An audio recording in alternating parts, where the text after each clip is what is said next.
Gusto mo ba manalo ng iPhone 16 at iba pang mga cellphones for free? 100% legit yan sa Tong It's Go at libre pa. First click the link sa comment section para mag-download ng Tong It's Go. At automatic may 50,000 free gold ka na nga agad dito kapag nag-download ka sa latest version ngayon sa comment section. At kung araw-araw kang mag-login dito, aabot pa yan hanggang 60,000 gold sa 7th day. Sobrang dami talaga. At dito nga sa Tong It's Go, pwede mo i-swap ang Go Star sa malulupit na premyo, tulad ng iPhone 16. MacBook, Home Depot gift cards, food prizes at marami pang iba. At legit na legit talaga ang mga papremyo dito at mga nanalo. At ngayon ituturo ko sa inyo kung paano magkaroon ng Go Stars at sobrang dali lang. Number 1, mag-invite ka lang ng 10 friends dito magkakaroon ka agad ng 100 Go Stars. Number 2, sumali sa mga daily tournaments dahil free lang ito at magkakaroon ka pa ng Go Stars. Number 3, sumali sa groups at maglaro para magkaroon ka ng mas maraming Go Stars at i-swap sa mga cellphones.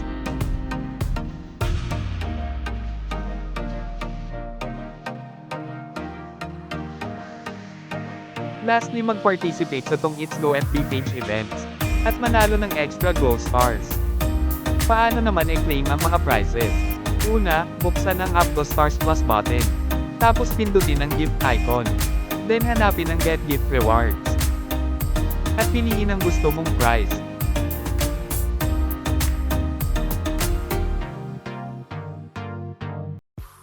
Pagkatapos, click lang ang Contact Us button para makuha mo na ang reward mo.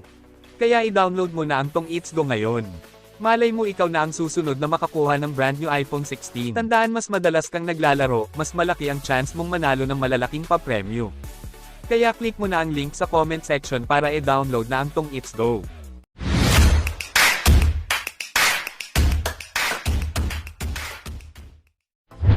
Hi guys, welcome back sa channel natin. Sa video na ito ituturo ko sa inyo ang bagong paraan kung paano magkaroon ng advanced server sa Mobile Legends. At ito na nga ang step 1. Step 1, punta ka sa comment section at pindutin ang link. Tapos click mo ang subscribe and hit the bell.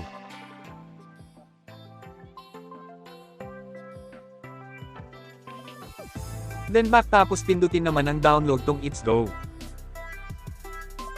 Then back and click get your link. At dito guys, makikita muna ang requirements para magkaroon nito. Tulad ng dapat level 15 ka na pataas. Walang violations at nakakonect dapat ang account mo. Tapos para lang ito sa naka-Android basta maganda ang specs at may stable na signal. And available lang siya sa certain country. Tapos pindutin mo itong next. Step 2, mag-fill up ka na dito sa form. Basic lang to, basta sundan mo lang ako. Una, dito sa in-game name lagay lang natin ang Mobile Legends name natin.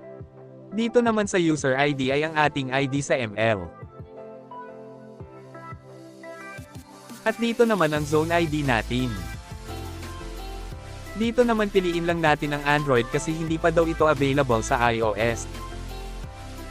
Tapos dito ilagay mo kung ilang oras ka naglalaro ng ML bawat araw. Kayo na bahala dyan kung alin pipiliin nyo. Dito naman kung anong internet gamit sa paglalaro ng ML. Kaya pinili ko dito ang data. Dito mo naman ilagay kung ilan ping mo. Dahil pag mahina ping mo tulad ng 100 ms pataas, bawal ka makakapasok. Tapos click next. Then dito lagay lang natin ang email natin.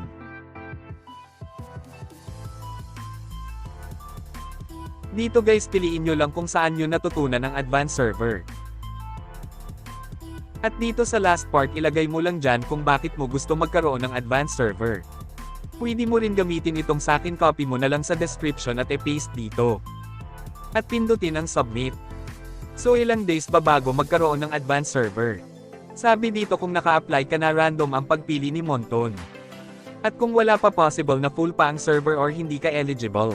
At ganun lang ka-basic magkaroon ng advanced server sa Mobile Legends. Salamat sa panunood and God bless mga ka-easy.